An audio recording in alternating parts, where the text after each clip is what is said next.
Doruk ne yapıyorsun sen? Doruk ne yapıyorsun? Ha baba. Anneanne nerede anneanne? Nereye gitti? Köye. Memeyi çıkart ağzından. Memeyi çıkart ağzından.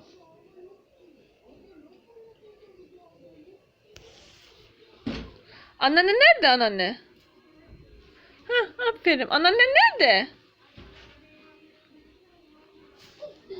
Nereye gitti? Doruk sen ne sürüyorsun? Ne sürüyorsun Doruk sen? Doruk ne sürüyorsun? Anneanneye bir bay bay de hadi. Ha şöyle yap, böyle yap Doruk, böyle yap. Bana bak bir. Ha bak şöyle yap, bay bay yap hadi. Hadi yap bir bay bay yap. Hadi bir bay bay yap anneanneye. Bay bay yap. O ne anne?